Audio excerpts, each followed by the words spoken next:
Hello, all of my beautiful people. It is Quenisha, and I am back with another episode of Be a Better Baddie. Today, we're going to be talking about self care, the different types of self care, and I have a freebie for you as well. Welcome. As I said, today we are talking about self care. I can tell you right now, I am in very, very severe need. Need of self-care. It's been a couple of hectic weeks for me, and it's been a mixture of like good and bad hectic. So I had, last weekend was my Galentine's Day weekend, and I had two friends come in to visit me. So I had people in the house. So that's one thing. Like, not that it was bad, but like whenever people are in the house, like you gotta be extra vigilant.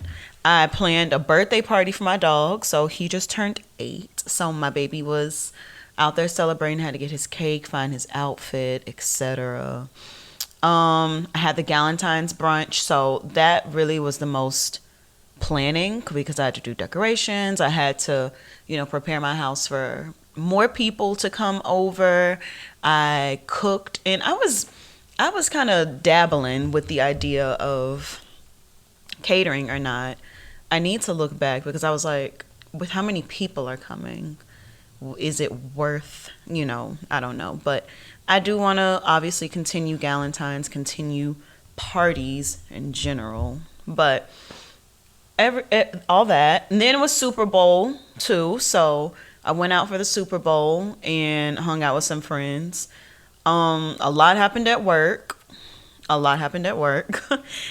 car is acting up as well. I need a new car, and Miss Mama's is doing her own thing, but I still love Miss Mama's, and Miss Mama's is getting me back. And I mean, just in general, like my water heater, like there are things just happening right now, and I just feel like, and I just came to this realization the other day, like when a lot of things are happening, like to me, like these seem like seemingly bad things, I've really like learned to just view them as lessons. And it feels so good when you're able to have these things happen to you and you're like, okay, what can I take out of this? Like not just sitting in there wallowing in your pain, right? Like, oh, this hurts, I feel like people betrayed me. Okay, what did you learn from it? So that has been really good. I feel good that I have this mindset because I can think if like the things that are happening to me happen to other people. Now, I'm not naming anyone in particular, but like just, I feel like some people wouldn't be able to take it with such great stride. And in no way am I being like, I'm a extra strong black woman who can take anything, because I'm not. I will cry. So many people have seen me cry this past week. It's ridiculous. And I'm not a big crier, but when it's time for me to cry, it'll happen. So with all this going on though, I can say I feel very, very far removed from the best version of myself in every sense of the word. And I had to take a step back. I was like, okay, like it's time to do some self-care for me. So that is what we're going to be talking about today. What are these different types of self-care and how can you bring them into your life? So in general, taking care of yourself should be your primary job in this life. Not your job as a teacher, not your job as a mailman, not your job as an artist. Like your first job is taking care of yourself. Not even being a mother, I believe, is your first job, because you can't be good at all those other things if yourself is not cared for. And it's so easy for us to put ourselves on the back burner while all these other things start to consume us, right? So, for instance, if work is consuming so much of me, it's so easy for me. I'm talking about this later, but I'm going to just talk about it right now. It's so easy for me to not have the time to take out my hair, for instance. I want to take out my hair so bad, but I don't have the time to do it. And honestly, it's not even work because I would take it out on the weekends, but it's like I don't have the motivation to just get it started yet. I'm gonna do it. I'm gonna start taking it out little by little, like, and just making it happen. But something needs to happen. So Here are the 7 different types of self-care. You have physical, emotional, mental, social, spiritual, financial, and environmental. So I am going to go through each of these and talk about how you can add a little bit more self-love and self-care into your everyday life. I'll preface with this. All these self-care activities are going to address either engaging in more of a particular activity or retreating from it. Self-care is giving yourself what you need or giving yourself less of something. So let's get started.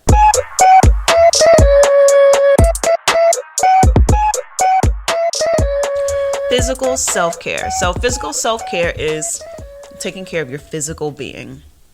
We're talking about moving your body, your skincare routine, your hygiene, getting sunlight, bubble baths, massage, eating healthy meals, like all of those things when you think about like just your physical self. And this is what people typically think about when they hear self-care. They're thinking about what people may call the superficial things. And true, these are superficial and I will say highly commercialized, but they are very, very necessary. So think about when you do exercise. I love the quote from Legally Blonde. I always think about it. Exercise gives you endorphins. Endorphins make you happy. Happy people don't kill their husbands. So doing that physical activity ultimately makes you happy, right? So, and yes, it makes you look good as well, but it also makes you happy. Bubble baths. It's good to sit in hot water. Well, not hot, but it's good for you to sit in some warm water. It helps circulate blood, maybe, in your body. Y'all look that one up. But if it's good, right? All of these things are superficial, but they are good for you. They make you look better. They make you feel better, which makes you feel like your best self. So for me, all of the things I just named is how I engage in physical self-care. As I said, the one that I've been pushing back is doing my hair, and it is hurting me. It's hurting me. I've washed my hair while it was... Quick rant. I have washed my hair while it was in the braids, but there's nothing like really, really getting in there, combing it. I just really need to get in my hair. So I've been pushing that one back. Don't worry. I want to say this weekend coming up, I'm taking them out. I'm going to make the time. And also the problem is I have so many braids in my hair. I've never had this many braids in my hair.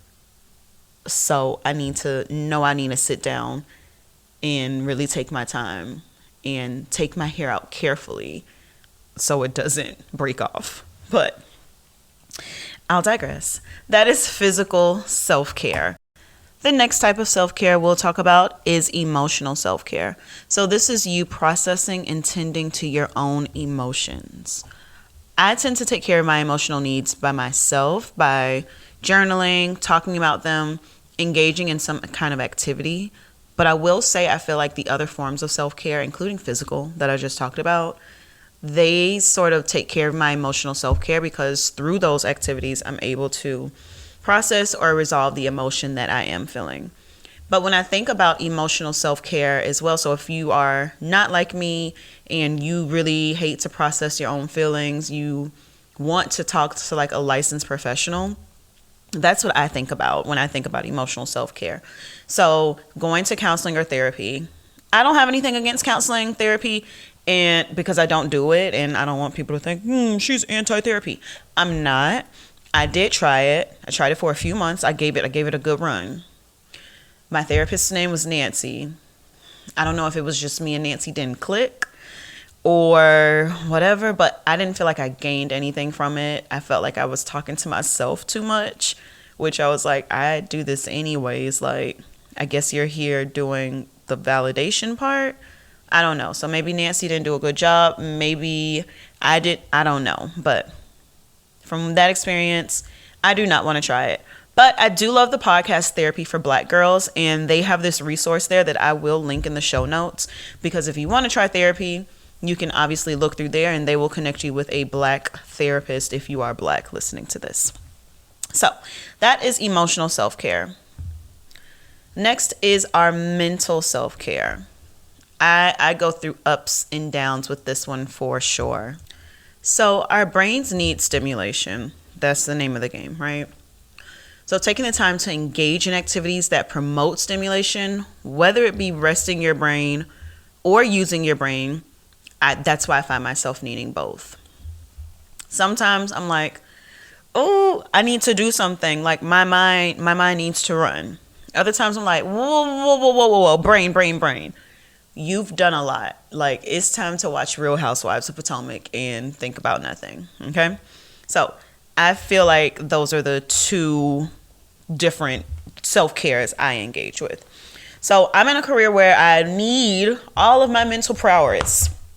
I need to interact with people.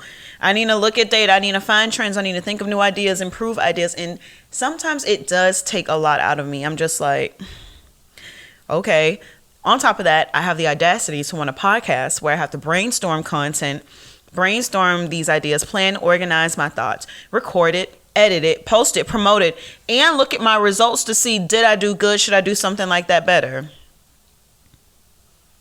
You think that I'm done? No, because I also use my brain to to have relationships with people. I need my mental energy to engage in conversations with people, help them through their situations, be able to communicate my feelings and other things, right? I also need mental energy to run those adulting errands. You think you could go grocery shopping without a plan? You have to think about it. Grocery shopping takes so much out of me already. I actually prefer to pick up my groceries because it's less mental energy, because all I need to do is click what I need and then drive up and they put it in my trunk. But imagine going to the grocery store, right? You've made a shopping list and now you need to walk around and find it. I know that was a lot. I just kind of named everything, right? But not even. I barely tapped the surface of all the things that require our mental energy. So, how exactly do you engage in mental self-care? I do these two things. If there's too much going on, I need to declutter my mind. I've talked about this before. Every day our brain processes about 70,000 thoughts. From the moment you wake up to the moment you fall asleep, you are thinking. Isn't that wild? So you're thinking, you have all these things in your brain. I just think of the brain as like this computer. Like there's just too many tabs open. When there are too many tabs open, I get irritated and I need to close them. The way I close the tabs in my brain are by writing things down. I have to-do lists. I have sticky notes.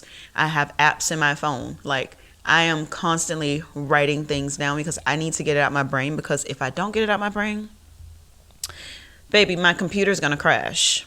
Okay? Another way I declutter my brain is also talking with people. So maybe there's a situation that I just cannot stop thinking about, like something I need to figure out, and I need to talk to another person to figure it out or just get it out. I'm going to do that. I'm a talker. I will go to the depths until I figure out what I need. Okay. The second thing I'll do if there's too much in my brain is numb my mind and escape. Watch TV. I will scroll on social media, like all those mindless activities that are quote unquote bad for us. I also love to do those because sometimes my brain does need a break. It's okay for me to consume trashy media. I'm a diverse girl. Now, vice versa, if I need mental stimulation, I'll create something or start doing something around the house. There's always something to be done. If you own a home, you better believe there's always something that can be done. There's always a project that you said, oh, you're going to work on. So I'll create something, work on something, make a podcast, or read a book, or even work out, because if I'm physically tired, then mentally I am tapped out as well. So that's mental self-care. Social, I see social self-care as nurturing relationships that I have with other people, or even taking a step back from draining social activities. Whatever you need, whatever fits your social needs, go for it. Remember I said earlier that self-care is you going into something, pouring yourself into something, or removing yourself from it. Whatever you need. I think that social self-care can just be really minimized to two words. Either you say yes or no. You say yes to plans. You say yes to opening yourself up. You say yes to putting yourself in a new situation. You say yes by picking up the phone. You say yes by planning something. You can say yes and say, yes, I want to engage in this activity. Or it can be no, right? No, you're not going to pick up the phone for this friend who is about to trauma dump their entire life on you, and you just don't want to deal with it today. Just today. I did not say I want... Caveat. Let me throw this in here. If your friend is not able to vent to you, then you probably aren't that person's friend. Your friend should be able to vent to you, but there is a limit to how much negativity someone can just take from one person, because then that friend who is constantly trauma dumping is associated with that negative feeling. And it's like, every time I do talk to this person, I know it's going to end up in a negative talking situation. Okay. That's not an excuse for you to say, I don't want to be there for my friends, so I'm not going to pick up the phone for them. I did not say be a bad friend. I said, if it's too much, you don't want to do it today, then say no. Okay. You can say no to the invitation to go out because you actually want to stay home and paint your nails. You actually just want to just be by yourself. And I find myself in both of these situations a lot of the time, right?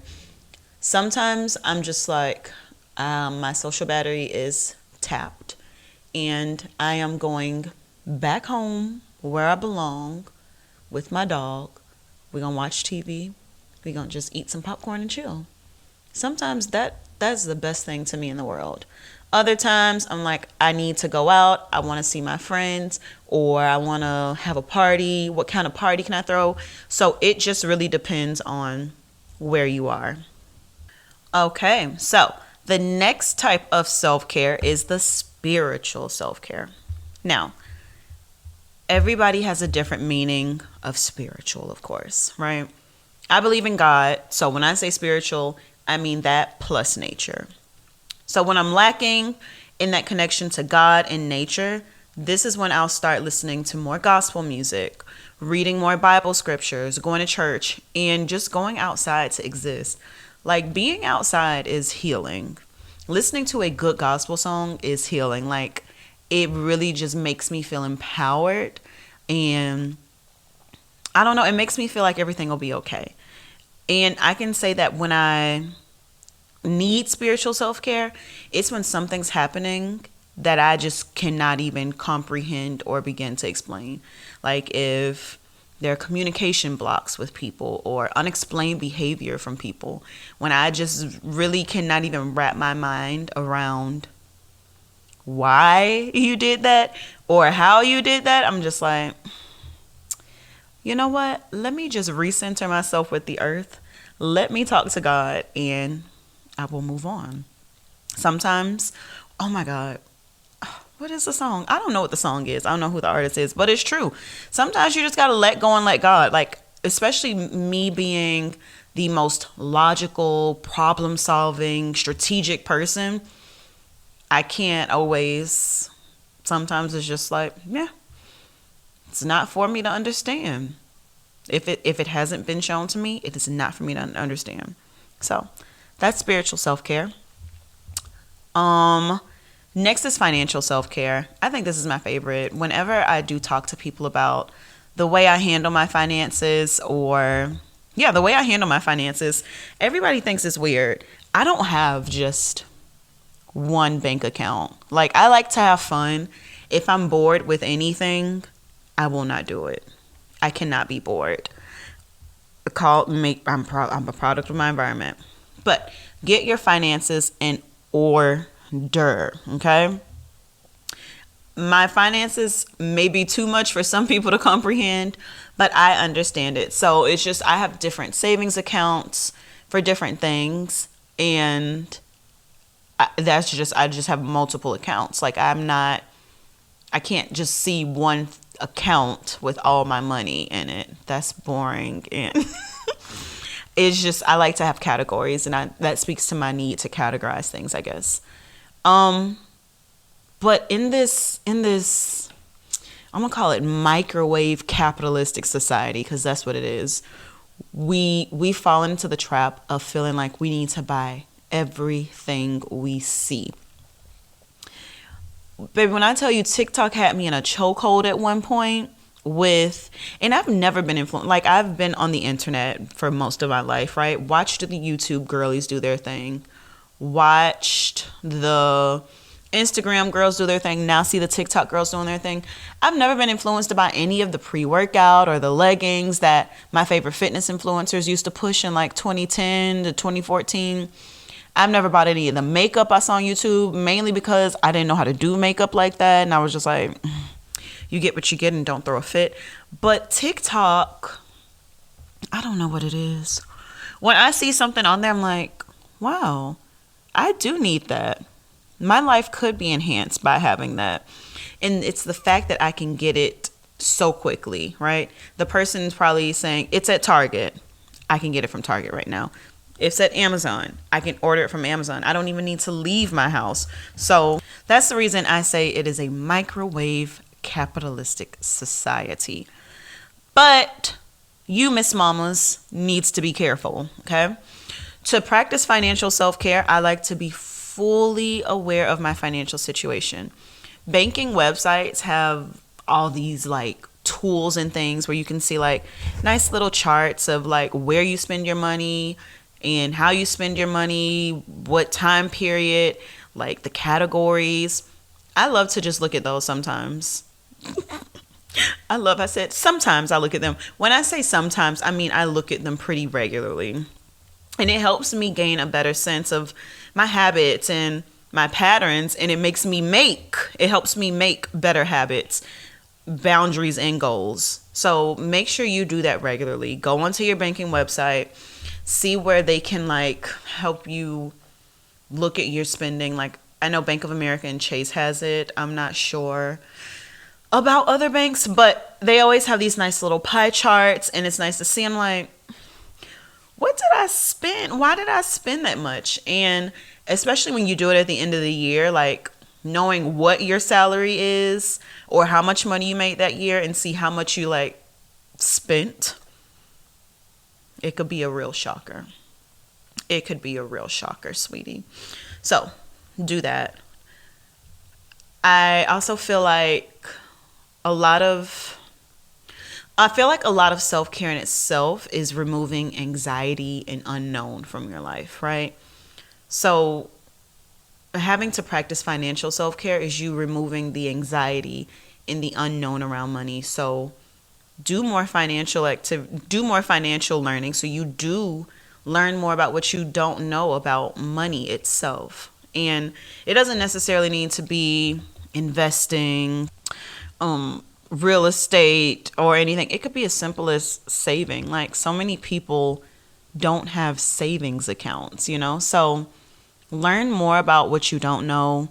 Be more mindful about how you spend your money and how you spend it.